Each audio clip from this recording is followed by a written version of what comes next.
শুনুন, আমি আপনাকে একটা ছোট প্রশ্ন করি।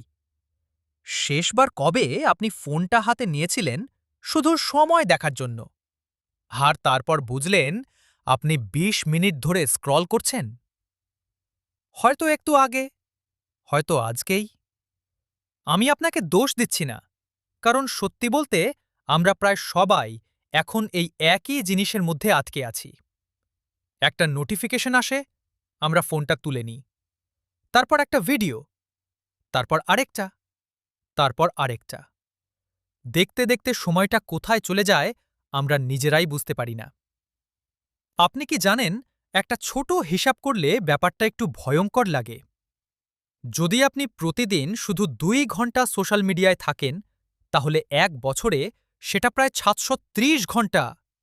৭৩০ ঘন্টা মানে প্রায় ১ মাসেরও বেশি সময়।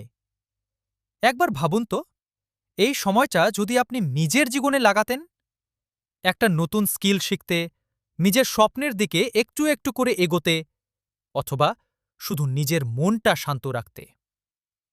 বিখ্যাত লেখক ক্যাল নিউপোর্ট একটা কথা বলেছিলেন, ডিজিটাল মিনিমালিজম মানে প্রযুক্তি ছেড়ে দেওয়া না, বরং প্রযুক্তিকে এমনভাবে ব্যবহার করা যাতে সেটা আপনার জীবনকে সাহায্য করে। এর মানে হল, ফোনটা আপনার জন্য কাজ করবে, আপনি ফোনের জন্য না। আমি আপনাকে একটা ছোট গল্প বলি।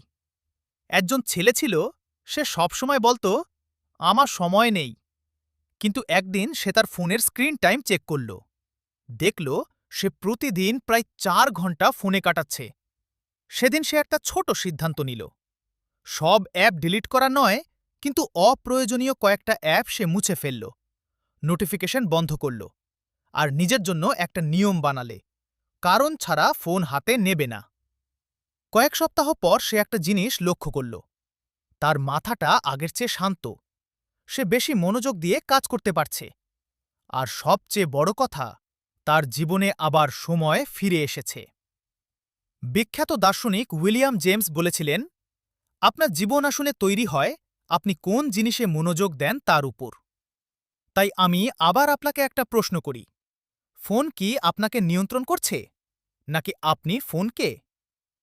আজ একটা ছোট কাজ করুন। যখন ফোনটা তুলবেন, নিজেকে জিজ্ঞেস করুন, আমি কি সত্যিই এটা দরকারে তুলছি? বিশ্বাস করুন, এই ছোট প্রশ্নটাই আপনার সময় বাঁচাবে। কারণ জীবনটা স্ক্রিনের ভেতরে না, জীবনটা ঘটছে আপনার চারপাশে, মানুষের মাঝে, আপনার স্বপ্নের মাঝে, আপনার বাস্তব জীবনের মাঝে। তাই আজ থেকেই চেষ্টা করুন, কম স্ক্রোল করুন, আর একটু বেশি করে বাঁচুন।